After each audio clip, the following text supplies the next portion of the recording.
അപ്പോൾ ഇന്ന് നമ്മൾ ഈ ഒരു ക്വസ്റ്റ്യൻ ചെയ്യുന്നത് സിംപ്ലിഫൈ 81/3/4 ബൈ 9/1/2. നമുക്കൊന്ന് ചെയ്ത് നോക്കാം. 81-നെ നമുക്ക് വേണമെങ്കിൽ 9 സ്ക്വയർഡ് എന്ന് എഴുതാം അല്ലേ.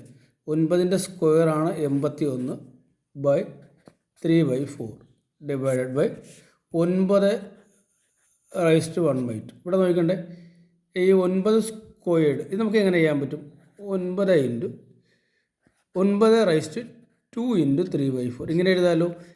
ഇവ തമ്മിൽ നമുക്ക് മൾട്ടിപ്ലൈ ചെയ്യാം. അപ്പോൾ ഈ 2ഉം 4ഉം കൂടെ വിട്ടും 2 കിട്ടും ഡിവൈഡ് ബൈ ഇവിടെ നമുക്ക് 9/1/2 അല്ലേ.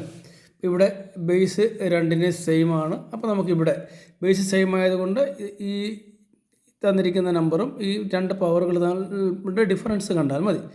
ഇവിടെ നമുക്ക് കിട്ടിയിരിക്കുന്നത് 3/2 ആണ്. ഓക്കെ, 3/2 മൈനസ് ഇവിടെ കിട്ടിയിരിക്കുന്നത് 1/2. ഓക്കെ, ഇപ്പോൾ കൃത്യങ്ങൾ നമ്മൾ ഡിവൈഡ് ചെയ്യുക എന്ന് പറഞ്ഞു കഴിഞ്ഞാൽ ബേസ് സെയിം ആണെങ്കിൽ പവറുകളുടെ ഡിഫറൻസ് എടുത്താൽ മതി.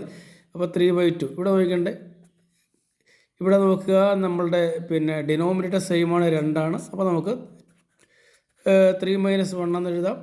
നമുക്ക് 2/2 എന്ന് കിട്ടും, 1 എന്ന് ആൻസർ കിട്ടും. ഓക്കെ.